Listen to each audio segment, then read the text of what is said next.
Ouais, c'est reparti. Donc je disais, donc on va essayer de faire un truc sur la loi sur le vote anonyme nominatif. Bon, alors c'est pas gagné parce qu'il est 5h du mat et j'ai envie d'aller me coucher. Bon, alors donc on fait, voilà, lui il propose un truc, donc c'est inscrit dans un forum étatique. Donc il passe dans la thèse ou dans l'antithèse et ensuite va falloir voter si on est d'accord avec lui ou pas. C'est quelqu'un, un citoyen, c'est pas un couillon qui a d'argent à la fin du mois juste parce qu'il se branle sur les bancs de l'Assemblée. Donc, on va essayer de rester sur l'idée, le vote anonyme nominatif. Donc, alors attendez, je retourne parce que là il parle de n'importe quoi. Donc, je suis sur ma box ou sur mon smartphone, j'ai une carte d'identité qui prouve que je suis la personne qui vote. Quand je vais aller au bureau de vote, en fait, je vais donner quelques fichiers, et ces fichiers vont permettre de crypter mon identité. En cryptant mon identité, en fait, il y a un code barre, qui fait que personne ne peut me retrouver. C'est le principe du MD5. Tous les informaticiens connaissent ça. En fait, un MD5, on peut pas décrypter, mais par contre, si vous donnez les mêmes informations au début, c'est un peu comme l'effet papillon, les conditions initiales en stochastique, vous retrouvez le même code à la fin. Donc, j'ai mes fichiers qui vont permettre de prouver mon identification, mon numéro de carte de bleu, qui ne sera jamais décryptible. Il est 5h du matin, je vous l'ai dit. Qui ne sera jamais décryptible. Bon, on s'en fout du mot. Je parle de la France. Il y a mon nom, il y a mon prénom, mais tout ça, c'est pas sur la database. C'est pas sur le serveur, c'est pas sur le serveur du service public, c'est nulle part à part dans mon portable, et encore, moi je le cache, parce que je le garde sur une petite micro SD, et je fais en sorte que personne ne le sache. Donc, j'ai mon nom, mon prénom, mes fichiers, j'ai un code qui est reproductible. C'est-à-dire à chaque fois que j'irai dans un bureau de vote, grâce à tout ça, mon nom, mon prénom, je pourrais prouver que j'ai ce numéro d'identification. Il ne faut pas que je perde mes fichiers, hein, sinon j'ai l'air d'un con. Tous mes votes sont annulés, tout ça, c'est le bordel. Bon. Donc, comment on va faire ? Donc, faut voir la vidéo d'avant, donc je vote, je fais tout ça,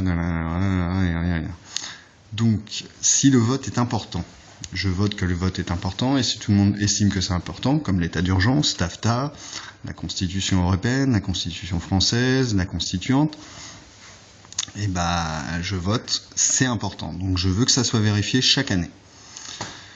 Donc, je vais dans le bureau de vote numéro 1. Bon, alors, pour illustrer, je sais pas, tiens, on va reprendre Scratchy. Ça fera marrer les gosses. Allez, scratchez-moi. Alors, je vais au bureau de vote, donc, je sais pas, tous les 1er avril. Donc, là, je redonne mes fichiers, je redonne mon numéro de carte d'identité, je donne mon nom, mon prénom, sur mon portable. C'est-à-dire que le vérificateur n'a aucune lisibilité sur mon truc. Ensuite, je fais valider. Là, le validateur a mon code. Je vais au deuxième bureau de vote. Au deuxième bureau de vote, j'ai plus que mon numéro d'identification. Donc, je suis anonyme. J'ai bien prouvé que j'étais inscrit sur les listes. J'ai signé comme quoi j'étais présent au scrutin. Et avec ce numéro d'identification, je récupère tous les votes de l'année. Avec tous ces votes de l'année, en fait, je vais au 3e bureau de vote. Donc là, je prends un crayon de couleur qui m'est attribué par hasard. Ah merde, j'ai pas d'identification. J'ai pas d'illustration. Donc j'ai la liste de mes votes. Donc déjà, je vérifie parce que j'ai les questions. Genre l'état d'urgence, j'étais contre. Hein, c'est un truc de con. De pauvre poireau qui regarde la télé tout bourré et qui a peur. Attendez, voilà. Peut-être plus bourré. Oh, il y a des terroristes. Oh, j'ai peur. J'ai trop peur. Oh putain, il y a la télé qui a des vigiles pirates partout. Oh putain, j'en peux plus. Donc voilà. Avec mon gland qui me sert de cerveau, je peux voter état d'urgence, hein, on s'en fout. Hein. Le fascisme, c'est dans l'histoire, hein, c'est dans les manuels, c'est pas dans la tête des Français. Donc, plutôt que 44 députés, donc on a voté à plusieurs millions de personnes si on était d'accord avec l'état d'urgence ou pas. Y compris les écolos, hein. Faut pas oublier que c'est des terroristes pour le COP21, faut pas oublier que les pacifistes c'est des terroristes pour le G8, bon, des trucs comme ça. Donc, donc j'ai imprimé, avec un numéro d'identification qui permet pas de savoir mon nom, dans le 3e bureau de vote, ou dans le 2e, pardon, ce que je devais valider comme vote. Donc j'ai un crayon de couleur, je sais pas, le bleu. Et en fait, on va faire un tableau où chaque personne passe avec une couleur différente. Si bien qu'à la fin, en fait, on va passer en retenant l'ordre de passage. Couleur, numéro d'identification. À la fin, alors là, pour illustrer, ça va pas être facile. On va avoir des tableaux droits avec le fameux 5 là, comme ça, mais coloré.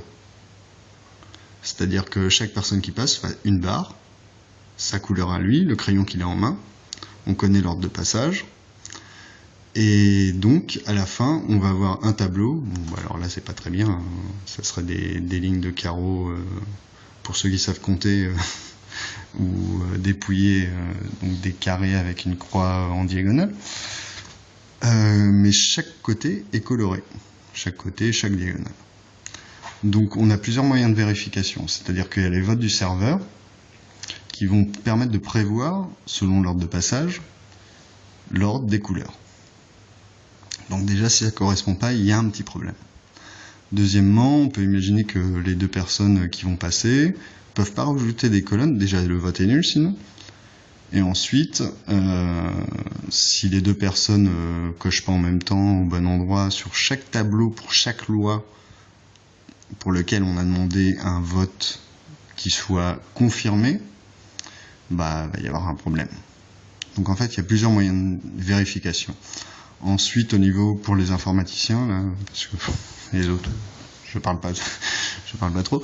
En fait, ce qu'il y a, c'est qu'on peut avoir plusieurs miroirs au niveau municipal, au niveau régional, au niveau international, c'est-à-dire que le Saint-Borlée-Trabézienne et Montcuq sont plutôt jumelés avec Berlin ou Potsdam.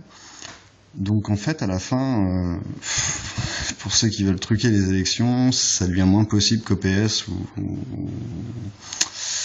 chez les Républicains. Voilà. Bon bah ça fait 8 minutes. Excusez-moi. Bon bah voilà.